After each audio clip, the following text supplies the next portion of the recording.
नमस्कार, स्वागत है आपका हमर छत्तीसगढ़ में और मैं हूं आपके साथ दुर्गेश पांडे। बुलेटिन की शुरुआत करेंगे इस वक्त की बड़ी खबर से। इस वक्त की बड़ी खबर रायपुर से आ रही है।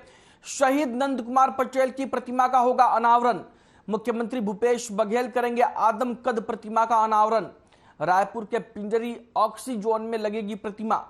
शहीद नंद कुमार पटेल की आदमकद प्रतिमा का होगा अनावरण। कल शाम के समय होगा प्रतिमा का अनावरण। पंचधातु से बनी है 400 किलोग्राम वजनी प्रतिमा।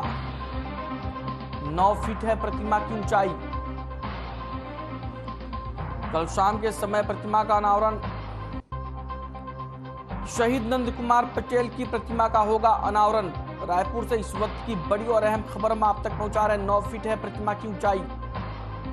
शहीद नंद कुमार पटेल की आदमकद प्रतिमा का करेंगे अनावरण। कल शाम के समय होगा प्रतिमा का अनावरण। शहीद नंद कुमार पटेल की प्रतिमा का होगा अनावरण। पंचधातु से बनी है 400 किलोग्राम वजनी प्रतिमा। 9 फीट है प्रतिमा की ऊंचाई। शहीद नंद कुमार पटेल की आदमकद प्रतिमा का होगा अनावरण।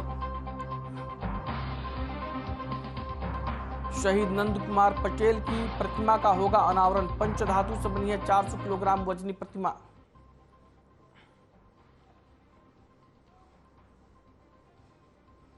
वहीं गरियाबंद जिले के छुरा नगर पहुंचे स्वास्थ्य मंत्री टीएस सिंहदेव ने यहां स्थानीय विश्राम गृह पहुंचकर लोगों की समस्याएं सुनी और त्वरित कार्रवाई करते हुए संबंधित विभाग के अधिकारियों को दिशा निर्देश दिए। साथ ही कोरोना गाइडलाइन का पालन करने और बचाव संबंधी प्रचार प्रसार करने की बात भी लोगों से अपील करते हुए कहा कि कोरोना किसी उम्र विशेष के लोगों को नहीं होता, ये किसी भी उम्र के लोगों को हो सकता है, इसलिए इसमें सावधानी बरतने की विशेष जरूरत है। तत्पश्चात युवा कांग्रेस के आकाश दीक्षित के नेतृत्व में बड़े जोश के साथ बजरंग चौक छुरा में कार्यकर्ताओं ने छत्तीसगढ़ी परंपरा से उनका गाजे बाजे और रैली के साथ भव्य स्वागत किया।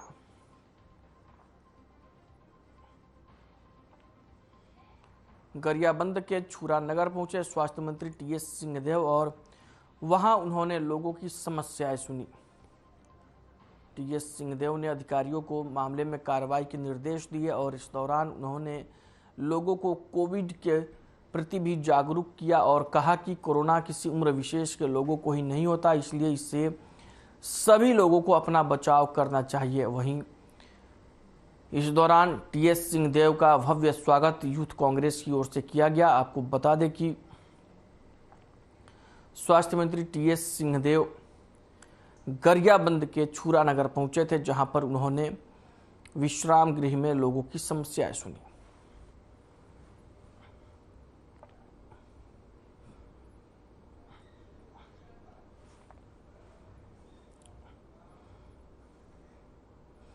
खबर गरियाबंद से है, जहां भारत जोड़ो अभियान के बाद कांग्रेस पार्टी ने हाथ से हाथ जोड़ो अभियान प्रारंभ किया है।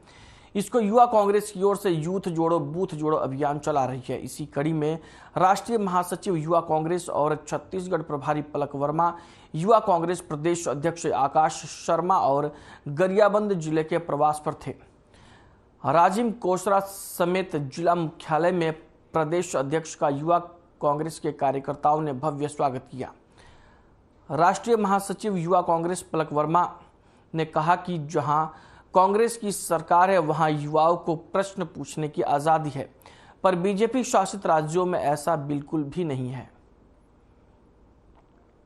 आगामी 2024 के चुनाव को लेकर जिला यूथ कांग्रेस की ओर से दोनों लोकसभा में हर बूथ से यूथ जोड़ने की बात बताई है। आज केंद्र सरकार मुल्क में नफरत एकता को तोड़ने की राजनीति कर रही है, इसलिए जब तक इस देश में कांग्रेस रहेगी ऐसा कभी नहीं होगा। राहुल गांधी की भारत जोड़ो यात्रा से बीजेपी घबराई हुई है। विधानसभा चुनाव में लक्ष्य केंद्रित करते हुए पार्टी को संदेश को जन जन तक पहुंचाने और आखिरी बूथ तक यूथ को जोड़ने का युवा कांग्रेस ने संकल्प लिया है।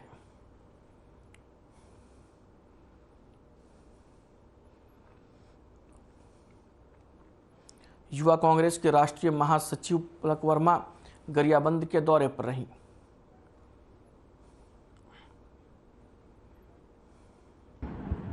बढ़िया है।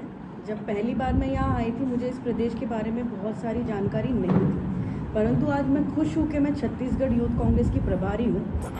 अगर आप डिफरेंस की बात करते हैं तो जो गुजरात मॉडल के बारे में चर्चा की जाती है, ग्राउंड रियलिटी अलग है। गुजरात पहले से बिजनेसमैन के बेसिस पे सक्सेसफुल रहा है, और ये मैं बात आपको अभी की नहीं कर रही हूँ बल्कि 1947 इंडिपेंडेंस के पहले की कर रही हूँ। वो पहले से सक्षम राज्य था बिजनेसमैन के ऊपर, उसके ऊपर रोजगार वहाँ पे संचालित किया जाता था।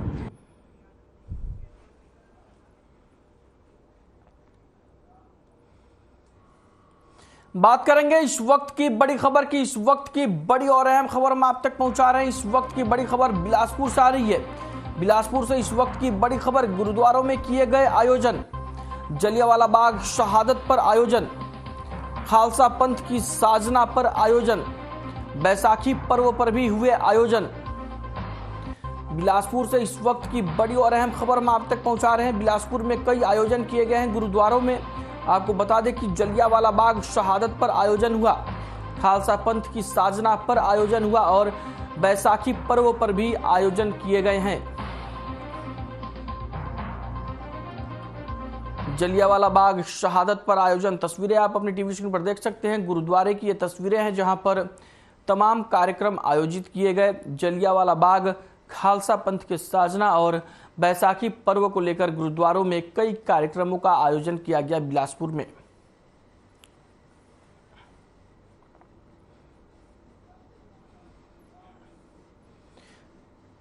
वहीं बांग्ला नववर्ष पूरे देश समेत छत्तीसगढ़ के बिलासपुर जिले में भी मनाया गया। पूर्व कैबिनेट मंत्री अमर अग्रवाल और छत्तीसगढ़ भारतीय जनता पार्टी के पदाधिकारियों ने कार्यक्रम में शामिल होकर शुभकामनाएं दी। अमर अग्रवाल ने कहा कि छत्तीसगढ़ में समाजों की भूमिका सराहनीय और सार्थक है। सामाजिक और सांस्कृतिक विरासत को आगे बढ़ाने में सहायक और समन्वयकारी है।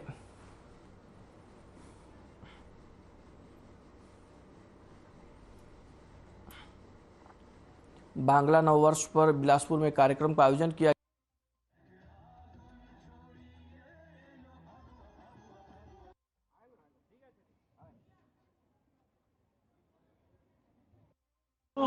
बंगाली समाज से आते हैं, ये केवल बंगाली समाज का गौरव नहीं, ये हमारे देश का गौरव है कि आज पूरी दुनिया में हमारा राष्ट्रगीत और राष्ट्रगायन गाया जाता है, और उसके रचयिता अगर कोई है तो हमारे समाज से। वैभवशाली इतिहास है इस समाज का। वास्तव में शक्ति की आराधना, अगर इस देश में शक्ति की आराधना कहीं से प्रारंभ हुई है तो वो बंगाल से प्रारंभ हुई है। मां काली, मां दुर्गा जो शक्तिदायक है, उसकी आराधना भी यहीं से प्रारंभ होती है। नेताजी सुभाष चंद्र बोस, आज हम जो देश आजाद है और आज हम जो आजादी में खुली हवा में सांस ले रहे हैं।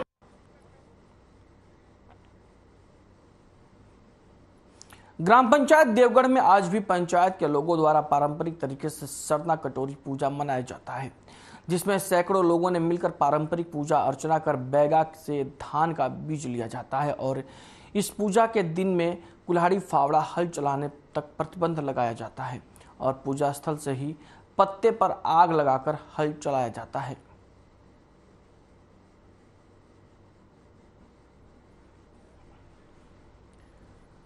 देवगढ़ की तस्वीरें आप अपनी टीवी स्क्रीन पर देख सकते हैं, जहां पर पारंपरिक तरीके से त्योहार को मनाया गया और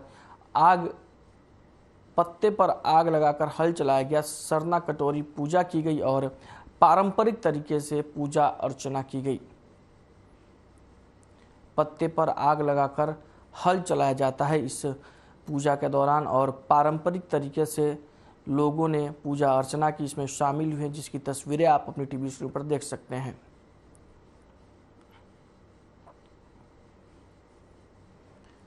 पत्ते पर आग लगाकर हल चलाया जाता है इस पूजा के दौरान और लोगों ने पारंपरिक तरीके से पूजा अर्चना की। पूरी श्रद्धा के साथ लोग इसमें शामिल हुए और अपनी परंपरा, अपनी संस्कृति का निर्वहन करते हुए पूजा को संपन्न किया।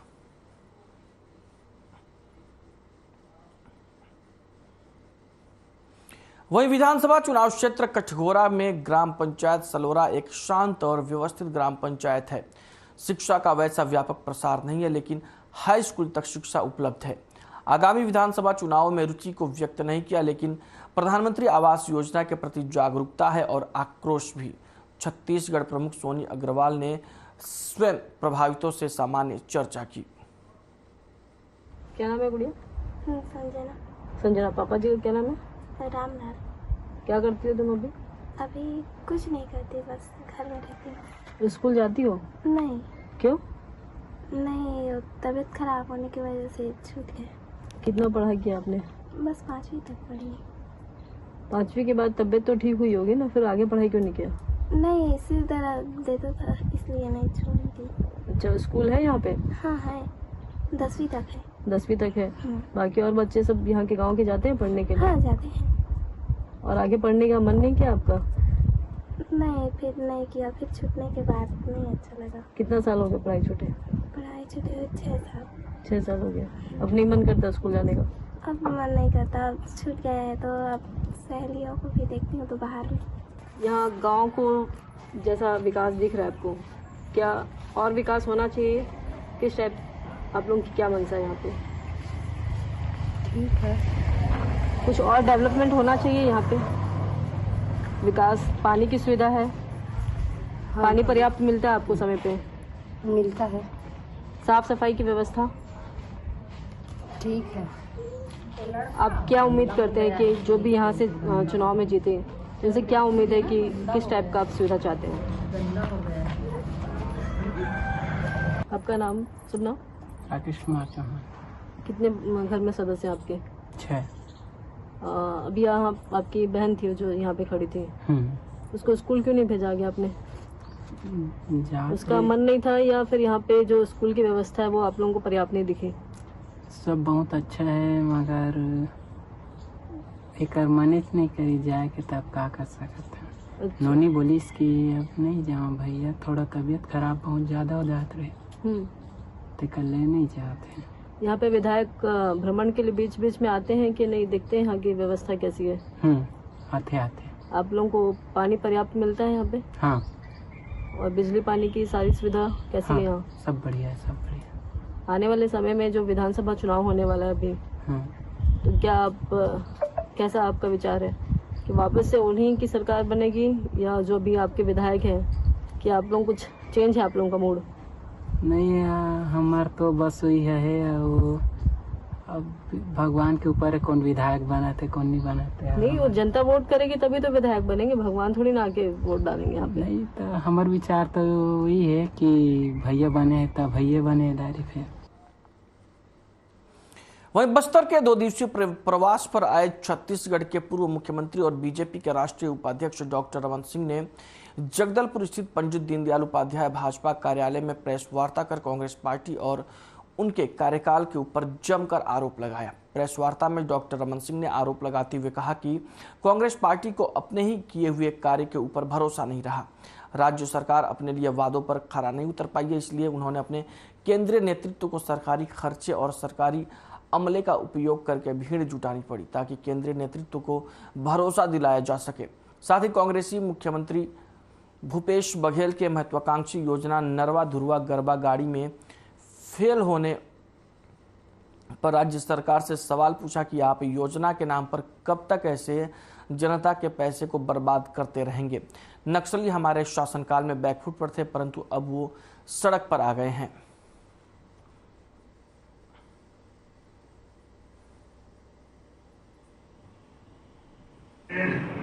यहाँ से सुबह चले जाएगी, हालत खराब हो जाएगी। यहाँ से अलग अलग सड़कों में या गुजरेगी, ग्रामीण क्षेत्र में सड़क में गड्ढे हो गए।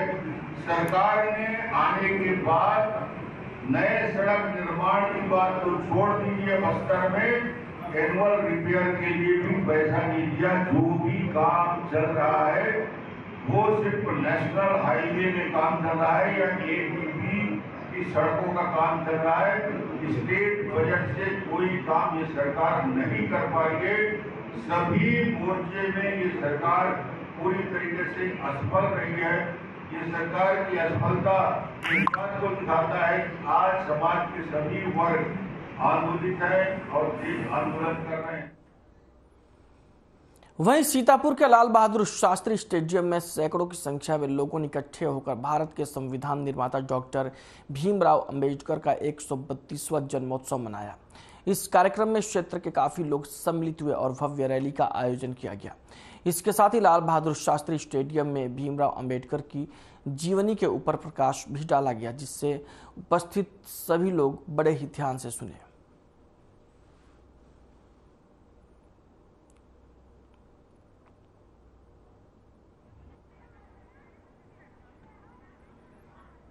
देखिए, बाबा साहब की जयंती 132वां जयंती यहाँ मनाई गई, तो इसमें जो है अपने पिछड़े दलित ये जितने भी शोषण हो रहा है सबको एकजुट करने की कवायद की गई है। और जो हम इसमें कुछ अलग करने की सोच रहे हैं ताकि सब अपने पिछड़े आदिवासी शोषित जितने भी हैं वो आके इकट्ठे हों एक साथ। तो आज का मुख्य कार्यक्रम क्या क्या था? ये आज जो है 132वां जन्म जयंती जो है बाबा साहब भीमराव अंबेडकर की जो मनाई गई, हमारे ये आदिवासी बाहुल क्षेत्र होने के नाते इस क्षेत्र में हमारे Bahujan Samaj ST SC OBC जो वर्ग है, अभी इस विषय के बारे में कोई भी उनको जानकारी नहीं है कि आज हम किस तरह जी रहे हैं। इस जीवन के पीछे बाबा साहब का हमारे क्या योगदान है, इन सारी चीज़ों को जन जन तक पहुंचाना और उन समाज को जागरूक करना, उन्हें उनके संविधान और अधिकारों के बारे में अवगत कराना, ये मेन उद्देश्य है। और बाबा साहब की इस तरह जो जयंती का आयोजन किया गया है, इसको समाज को जानकारी देना, ये मुख्य उद्देश्य है। 14 अप्रैल को भारतीय संविधान निर्माता डॉक्टर भीमराव अंबेडकर की 132वीं जयंती के अवसर पर केशकाल नगर के बस स्टैंड में सभी समाज के लोगों ने बाइक रैली निकाली। विश्रामपुरी चौराहे पर स्थापित अंबेडकर प्रतिमा के पास पहुंचकर सभी समाज प्रमुखों ने माल्यार्पण करते हुए श्रद्धा सुमन अर्पित की। उसके पश्चात बाइक रैली केशकाल नगर से होते हुए रावण भाटा मैदान होते हुए वापस केशकाल बस स्टैंड पहुंची, जहां जयंती की सभा का संचालन हुआ। जयंती पर निकाले बाइक रैली का नेतृत्व रूपेंद्र कोराम एवं फरसू सलाम ने किया। कार्यक्रम की अध्यक्षता SC ST OBC मूल निवासी समाज समन्वय समिति जिला कोंडगांव फरसू सलाम ने की। मुख्य अतिथि के रूप में पूर्व नगर पंचायत अध्यक्ष राजेंद्र ठाकुर विशेष अतिथि के रूप में मौजूद रहे।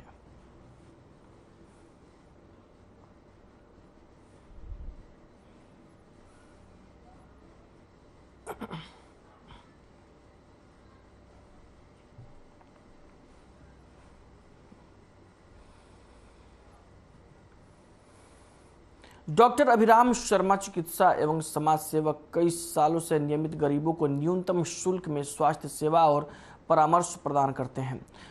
मूलतः ग्रामीण परिवेश से डॉक्टर अभिराम शर्मा ने कहा कि बेमेतरा में हुई घटनाएं निंदनीय और झकझोर देने वाली हैं। समाज में सहकारिता, प्यार और आपसी सहयोग, सम्मान बहुत ही आवश्यक है।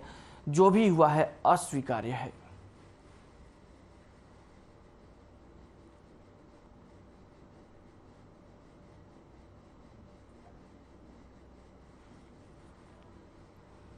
बिलासपुर की ये खबर हम आप तक पहुंचा रहे हैं। तस्वीरों में आप देख सकते हैं समाजसेवी डॉक्टर अभिराम शर्मा को, जिन्होंने बेमेतरा की घटना को निंदनीय बताया और उन्होंने कहा कि जो भी घटना हुई है वो अस्वीकार्य है और बहुत ही निंदनीय है।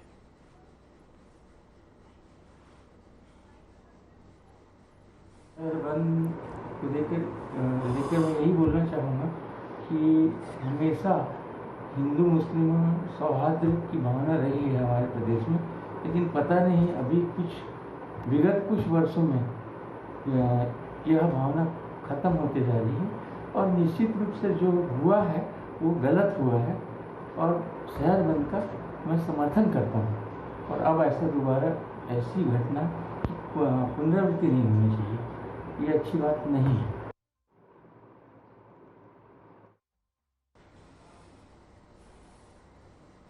खबर कोंडागांव से है, जहां कोसरिया मरार समाज बड़े डोंगरराज का वार्षिक सम्मेलन आयोजित किया गया, जहां सबसे पहले सामाजिक बंधुजनों ने आराध्य देवी मां शाकंभरी देवी की पूजा अर्चना कर कार्यक्रम का शुभारंभ किया। इस वार्षिक सम्मेलन कार्यक्रम में मुख्य अतिथि के रूप में क्षेत्र के लोकप्रिय विधायक संतराम नेताम और विशिष्ट अतिथि के रूप में कोंडागांव जिला पंचायत के अध्यक्ष देवचंद मातलाम शामिल हुए। विधायक नेताम ने कहा कि समाज के अंतिम छोर के व्यक्ति को समाज की मुख्य धारा में जोड़कर समाज को आगे ले जाने की जिम्मेदारी समाज के कर्तव्यनिष्ठ पदाधिकारियों की होती है और इस कार्य के लिए वो दिन रात प्रतिदिन स्वयं कार्य करते हैं। वहीं विशिष्ट अतिथि देवचंद मातलाम ने कहा कि समाज के विकास में शिक्षा का विशेष स्थान है, क्योंकि शिक्षित समाज ही संबल समाज का निर्माण करता है। रूढ़िवादी प्रवृत्ति को दूर करते हुए समाज के नवनिर्माण में युवाओं का योगदान सर्वाधिक होता है।